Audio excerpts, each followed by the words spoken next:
Since 1992, the United States and our allies have stood together for a denuclearized Korean peninsula. We hope to achieve this objective through peaceful means, but all options are on the table. Just in the past 2 weeks, the world witnessed the strength and resolve of our new president in actions taken in Syria and Afghanistan.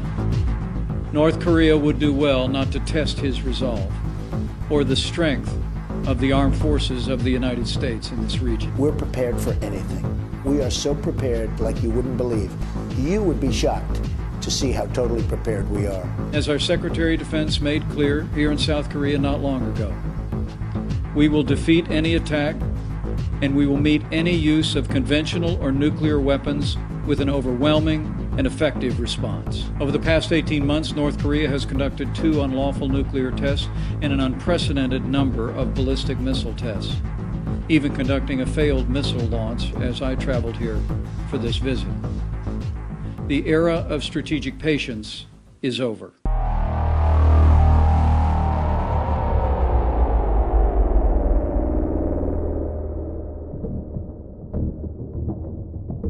Make no mistake, any attack on the United States or our allies will be defeated.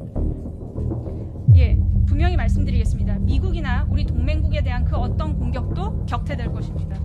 Any use of nuclear weapons by the North will be met with a massive military response, effective and overwhelming.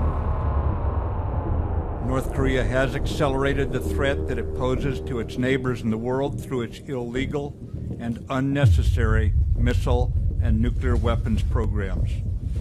북한은 불필요한 미사일과 핵실험을 통해서 전 세계 국가들에게 가하는 그 위협을 점점 더 그 속도를 가속화시키고 있는 상황입니다.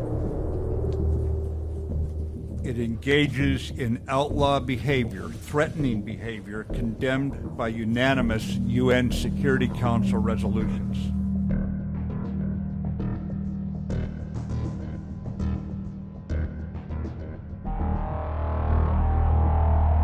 Phil, I cannot imagine, in light of Kim's expanded outlaw activities that the world's experienced, observed over this last year or two, I cannot imagine a condition under which the United States would accept North Korea as a nuclear power.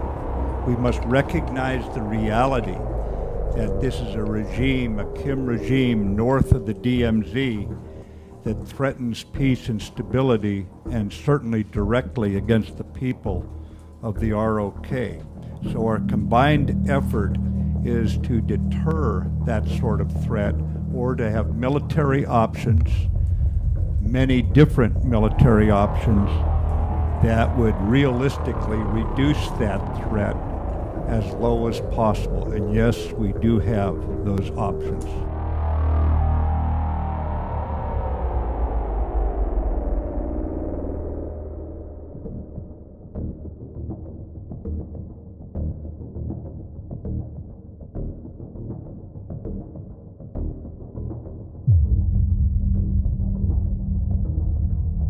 And Vice President Pence made a pointed visit to Minot Air Force Base in North Dakota, home to nuclear bombers and missiles.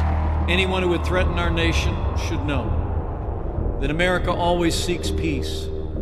But if we are forced to defend ourselves or our allies, we will do so with military power that is effective and overwhelming.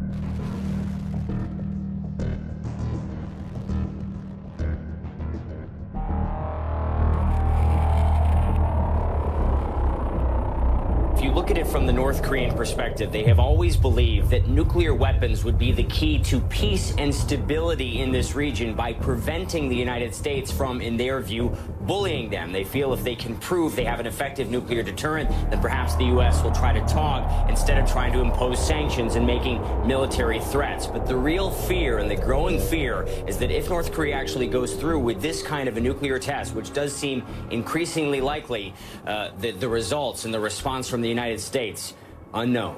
North Korean capital, life on the surface seems normal. Beneath the surface, it's anything but. Overseas North Korean workers are being sent home in droves, their jobs eliminated by UN sanctions.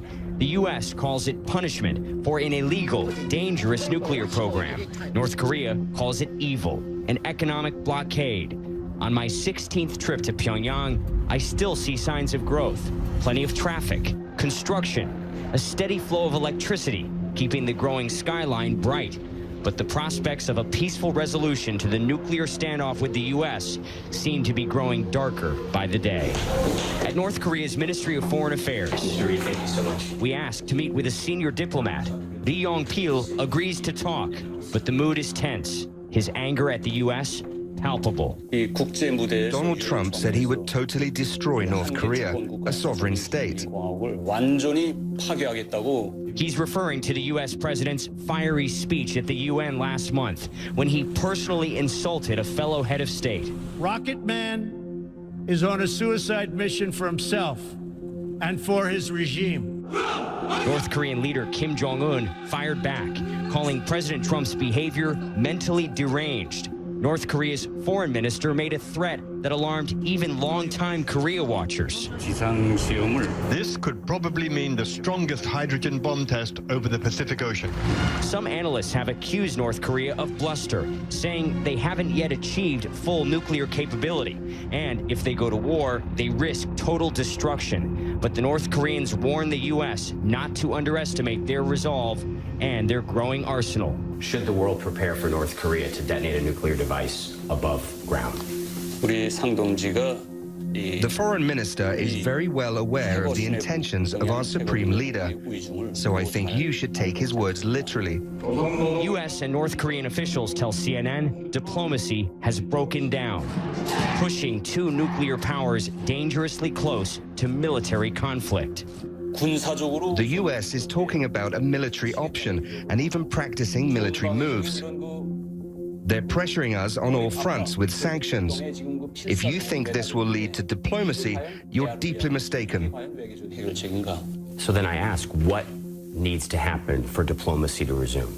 The U.S. needs to understand our new strategic power and fundamentally eliminate its hostile policy towards the DPRK. He says North Korea's leader is following through on a pledge to reach a nuclear balance of power with the U.S., which they say will lead to peace and stability. Even as many around the world worry, the end result could be the exact opposite.